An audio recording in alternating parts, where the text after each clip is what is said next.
If you're thinking about starting a cleaning business, then I need to talk to you before you do anything else, because there are two completely different versions of this business that you could actually build. One of them is going to fit around your life. It's going to get calmer as it grows. It's going to pay you well, and it doesn't require you to be everywhere at once. The other one will run you into the ground before you ever felt like you made it. And the difference between the two starts with one decision you make way before you land your first client. If you're new here, my name is Mike Mack, and I have built and exited 2 cleaning businesses. I am currently building my 3rd from scratch in a new state. And for the last 6 years, I've been helping 9-to-5ers build their very own high-ticket cleaning businesses on the side. Now, when most people start a cleaning business, they start it like a side hustle. And I know this because I did the same thing.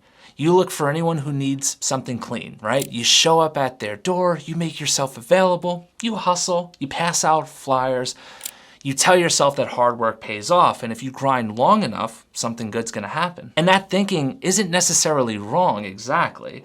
It just makes you a commodity. And I want you to think about mechanics for a second.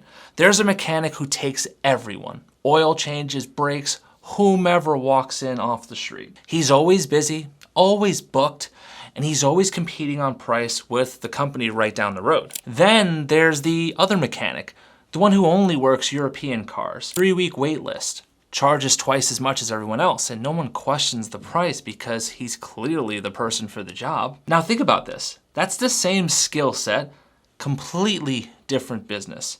See, when you start a cleaning business like a side hustle, you become the first mechanic. You take on anyone. You compete on price, and the moment someone cheaper comes along, your client is gone. And a commodity does not get to charge what they want. You take what the market gives you. So you get bad margins, bad clients, and you get cleaners who do not stick around because the accounts they're working aren't worth sticking around for. So you work hard, you stay busy, and then 5 or 6 years later, you look up and wonder, why does it still feel like we're not getting anywhere? That is the side hustle trap, and it's not laziness. It's just thinking way too small from the very beginning. Here's what thinking bigger actually looks like. You only go after premium clients, not every office, not every building. The right ones, the ones with real budgets who want their problem solved, and honestly never want to think about the cleaning of their space ever again. From there, you hire great people first and teach them how to clean, not the other way around. Before you even have a client, you are already asking yourself, how do I build this so it doesn't depend on me? And every month or two, you add another premium account.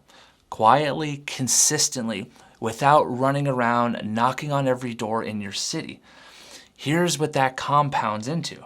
Going premium from the start, 6 to 8 months in, you look up and you're doing about $30,000 a month and pocketing in the ballpark of 12 grand just from a handful of yeses. And you didn't have to blow up your life to get there.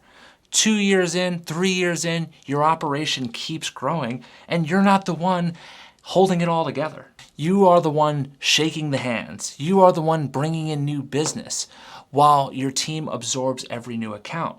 That's thinking bigger, not working harder, building smarter from day one. And I want to be real with you about something. You can absolutely work hard with a side hustle mentality. Some people do, and maybe eventually something clicks for them. But if you only serve premium clients from the start, if you hire great people and build real systems, and if you think about delegation before you think about hustle, you get there in a fraction of the time and you do not have to burn yourself out to do it. The goal is never to get as many clients as possible. The goal is to get the right clients consistently. Stack them, let the operation absorb each one, and then keep going from there. Getting any client is not the prize. Getting the right client is, and it's the most important thing I'll say on this video. So here's the question I really want you to sit with. Are you building a business or are you building a side hustle? Because they are almost identical in the beginning. Same LLC, same first client maybe, but the decision you make in those first few months determines which version that you end up with in 2 to 3 years from now. I'm telling you right now, the side hustle version is going to keep you busy. It's always going to be another problem, always another door to knock on, always another client you have to chase. But the premium business version gets calmer, fewer clients who pay more, systems that you build once and then they hold, a team that runs almost without you, and an owner who is focused on growing, not surviving. Think bigger from day one, because the version you start building is the version that you end up owning. If you want my help building the right version of this business from day one, I want you to click that link in the description, book a call, have a conversation with my team, see how we can help you get there. If you have more questions that need to be answered so you can wrap your mind around this model a little bit more, watch this video right here. I'll see you over there.